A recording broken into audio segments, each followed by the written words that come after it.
Parnis. I've done a few Parnis reviews. If you check out my previous content, you'll find them buried deep in the archives, but I've done playlists and things like that to help you out a bit. If you aren't a subscriber and you like this video, do join the gang and hit the subscribe button. It'd be greatly appreciated. And I bought this new PA6079 Parnis because it's a new release. I do like to try and look at their new releases, anyone's new release, because I want to see how things have moved on, if this has been a substantial improvement from the Parnises of old that I've looked at. And this is from the Parnis official store on AliExpress. So I wanted to see if the service was good for their delivery, the speedy delivery or not, the communication, and is the product any good, and how is it packaged, all that kind of stuff. So that I'm going to share with you. But also I'm going to share with you in the first part of this video, I modified this watch immediately because there was one quality control issue which bugged me immediately, and I knew how to change it and fix it quickly, but then I made an error, as I often seem to do nowadays. But there was always a backup solution, and you'll get to see that immediately. So I'll see you after this brief intro.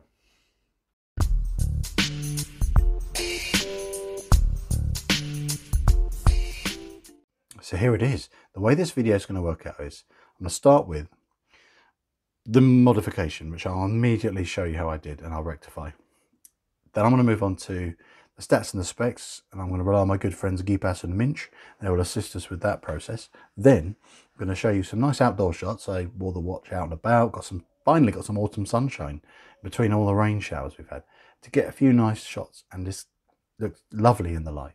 Then we're finished with my likes and dislikes and my conclusion. So that's the way this is panning out. So let's get cracking with the fastest mod you're ever going to see in history. Ready? How is that? Well, basically, this was resting on there. This is the original bezel I took out. It's a ceramic bezel insert. The reason why I changed this was because I wanted to realign it. The first thing I noticed when I got out of the box, I was too impatient to do any filming. It was, no matter how I turned this bi-directional bezel, which I do love, by the way, I couldn't get it. No matter how it clicked into place, it was quite a bit out of alignment. So I used my usual trick, which has been successful on many occasions, is I soaked the watch for 20 minutes without the strap on and made sure everything was screwed in tight. So there's no ingress of the liquid. It's the nail varnish remover. 20 minutes later, I just did that, turned it, and it just slithered out. It melts the glue effectively. Then I cleaned it off. But then I noticed at the triangle at the 12 o'clock, all the paint had really basically faded away. It melted. Then I thought, let's see how easy the rest of it comes off. So I went on the large parts at the 5, the 15, etc., and with a Q-tip, cotton bud, with the same solution, and it just came off straight away. So I thought, I don't really actually like how it looks now. So I had this from another mod, and I thought I was going to change this bezel anyway. Maybe not a green one, but I thought, I'm going to see how well this looks. And I must say, I am thrilled with the result. I know some of you may think it not so much, but I appreciate that. That's fair enough. But I did it for me, and I really like the contrast with the teal and the lovely green. And then the black strap helps stop it being too garish by having a nice bit of a solid, unbright, ungarish colour. So that's why I did that. So that's that part out of the way. I'm going to move on to now the stats and the specifications. So let's start with the dimensions and the weights. Now we're going to get my good friend Cyclops. Not sponsored by Cyclops. I bought this at my local store because I didn't have one, and I filled up using my wife's nice ones for baking, and it wouldn't fit under the camera. It's one of those huge ones. So I used this, and this weighs 95 grams. Apparently on the bracelet, the all steel bracelet, weighs 148, which is a nice weight for this kind of watch, so bear that in mind. So we covered the weight. Now let's cover the dimensions, and we've got Minch here. I'm trying to nickname everything, including my watches. The thickness, to start with that, it's 12.5, so it's quite slim. Lugs are 20mm wide. Lug to lug is approximately 50, 48.1, and then the case dimension is 40. It says nearly 41, but it's a 40. But the crown's a nice size. It is 6.8 from my last reckoning. Yeah, 6.8. So those are the sizes. Now let's move on to the materials. The original bezel insert was ceramic with no loom on it, But I'd say this is more of a yachting watch, so you don't need lume pips and things for going down under the water. It's more for a timing or reference point tool, so that's why it is bi-directional. So the standard insert is ceramic. Hope if you get one that yours lines up better than mine did. So I got this from a mod company, DLW Mods, and it cost me about £20, this bezel insert, so it's a really easy thing to change out, and it's good fun as well, as long as you don't mess it up. But this one fits it's a sloped design, it's called, and it's for Seiko SKX007. Fits loads of different watches, including all 40mm Pagani design watches. It's very universal, so it's very easy for you to buy, and you could take this off if you wanted to and try it on a few other watches. So it's good fun if you're into that. So the glass is sapphire crystal, which is effectively synthetic, and it is made at very high temperatures in a special factory where they make sapphire crystal. Most sapphire crystal is made that way nowadays. It's not from a natural place, because it's extraordinarily expensive if you did it that way. So the Cyclops, which magnifies 2.5 times, is actually perfectly aligned, and that's also made of sapphire. The case is 316L stainless steel. And I think I've covered the materials there, but the one thing I mentioned in the intro is I wanted to see what this rubber was like. And this is a better grade of rubber than I thought it would be. Silicone is a good sort of entry-level rubber, good for most applications, but this is an upgrade. This is fluoro or FKM, and I know my rubbers pretty well, and this is extremely tough rubber. If I did that with silicone, I'd probably snap it. This is so strong. It's an upgrade in terms of strength compared to silicone. And the other benefit is it smells nice. I know you can't smell through your device that you're watching this on, but it has a vanilla-y smell, which strangely gives it a nice extra level of luxury. And we're talking about a just over £70 watch here, but that's something I like about rubber straps, is sometimes they do smell nice. And it's weird to have that on a watch of this price point. It's fantastic. So the movement inside, the beating heart of this beauty, is Myota, part of the Citizen Group. It's the 8215 model code, and that is a great automatic movement for an entry price point, because it has the following features. It has hacking, which is when you pull out to adjust the time. The seconds hand stop, so that's great for accurate time setting. Then when you're in the innermost position, it's got hand winding. So if you haven't winded for a few days, you want to top up the power. Let's give it, say, 20 to 30 winds. You can't overwind these movements, but it's, in my opinion, it's good for most movements to not do this too often. Surprisingly, some Swiss movements, their hand winding is quite delicate because they use little tiny brass components on the inside. But it seems like the really cheap entry-level movements, you can almost wind them all day and they never break, which is strange considering they are so cheap. Relatively accurate, they do have plus minus of 20 to 30 a day, but they're often plus minus 10. They are good. I've not had any troubles with my Myotas, a bit like the Seiko NH35s. And this model has just the date complication, which is, for me, is the only thing I really need. I generally know what day of the week it is. I just struggle sometimes with what the date is. And finally, water resistance. They do say on the website it's 100 meters, which effectively is good for recreational sports and water sports and swimming in the pool and light snorkeling, but it's not for diving. But that's totally acceptable at this price point, and I would trust it because it has all the gaskets and seals present. I've taken these kind of watches apart. They always have a ring in there on the underside of here, and this has a gasket inside here. You can see one there. So yeah, it's got an appropriate amount of water resistance, I would say. But I haven't got the facilities to test it to truly prove that. But I would still trust this. I've had 100-meter Pagani designs in the sea and Parnis in the sea and messed about all day, and they've been totally fine.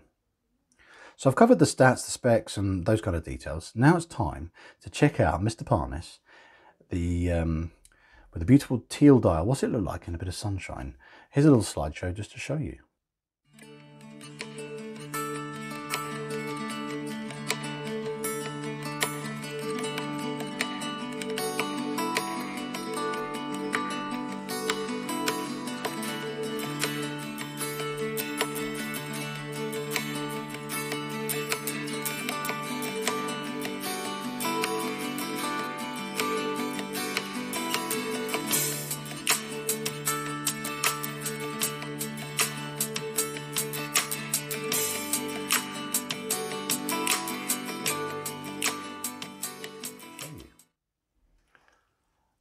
it catches the light so nicely. I know the bezel insert is quite a dull green, but the dial more than makes up for it. So what I'm going to talk now about is my likes and my dislikes so far I've discovered with the watch, and then we'll conclude with my conclusion, because that's normally what a conclusion is. So let's start with my likes. The design, the size, the weight, the comfort, the rubber strap, the feel of the bezel, 60 clicks, bi-directional. I've got it to line up, so I like that more now, but that's in my dislikes. I like the size of the crown. It's a good size. I like that it's signed. I like the loom is half decent, and I'm going to show you that now. So I've given this a quick charge with my UV torch, which also doubles up as a scorpion hunting device, which I actually never use it for that. But anyway, I digress. Now, the loom is good on this. It's not amazing. It's not great. I'd say it's good.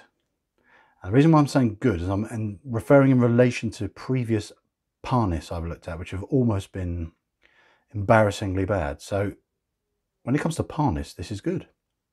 But compared to many other watches, it's average. But I'm still happy, and I've lost all focus. I love this dial, just including smudgy fingerprints.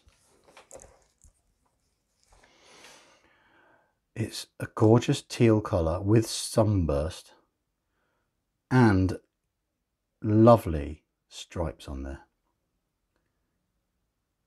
The fit and finish is really good. There's no AR coating on it, but I've not had any troubles with legibility. I mean, I know you're going to get some glare with sapphire, synthetic or not, but this is fine. I love that second hand, the bright red with a splash of colour in there, just to break it up a bit. That's good. I love the big, bold indices. Very clear and easy to read. I love the hand lengths are great. Everything is the right length. It's not too short like you can sometimes get on these types of watches. And the Cyclops, it magnifies. It's crystal clear and it lines up perfectly. What more could you ask for? I'm very happy with that. So we're going to move on now to my dislikes. There's only a few. The first one was obviously that bezel insert. I wasn't happy the fact it was misaligned. I obviously rectified it, but if you're not that way inclined, it would disappoint you if yours came like that. So that's not good. The other one is a bit too sterile on the back of the watch. It could easily have some design and some etching and engraving, some stats and specs, model number, all that stuff on there. It would help bring this up a little bit more. Then I'm actually struggling after that because this price point, just over 70, it's lovely. It really is. I am impressed. I'm glad I got it because I was smitten when I saw the pictures. It looked really smart. And I was thinking, well, I've had a few Parnis and I've always struggled with the name, but at least in this case, it's slightly more contemporary, slightly squished version of the name and the font. And it's not so bold and bright and smacking you in the face like on some other models. So it's good that they've gone for a lot sort of more elegant way of using this font and the word. So I can deal with that. It's not too obvious, effectively, is what I'm saying. The movement maybe could have been a Seiko NH35, but sometimes it's nice to not have it because it's in everything nowadays. So many watches is the Seikos. And there's nothing wrong with it. It's because it's so good. But you know what? It's nice to have a Miyota. And there's no wobble. I forgot to say that. People always say, oh, Miyotas, they're loud, they rattle, they're squeaky, they wobble. None. I've worn this enough now to know there's none of that. I really don't, you don't notice it. I think because these have plastic movement holders, that really helps act kind of as a damper. Because I actually had a Parnis that had the same movement as this in it, and the rotor wobble in that was borderline horrific because it had a bigger case and it didn't have a plastic movement holder. That was the Alpha model, just so you know, it's the Alpha, and that had a metal movement holder, and that almost acted as a percussive instrument in there to allow the vibrations to transfer through the case. It's like a cage almost. This, with its plastic movement holder inside, that is almost acts as a damper for that wobbly rotor. All rotors are wobbly, but noisy, wobbly one in terms of when it spins, it can create some shudder. But you don't notice it in this. So if you're worried about the Miyota being a negative, I wouldn't so much with this specific model. It's actually perfectly acceptable. And yeah, I have been that impressed. I can't criticize it much more than that. And I'd say, well done, Parnis. You've done a good job. And that's my conclusion. Well done. Good job. And if you fancy buying one of these or one of the other colorways and other variations, you'd help the channel out by, first of all, checking out obviously my eBay store. And also I've done an affiliate link, which if you use that, I get a tiny commission if you buy this or any other item on AliExpress. And sorry, my cord's in the way. Yeah, really appreciate your support. Thanks so much for watching this, guys. I look forward to seeing you in the next video. So, bye for now.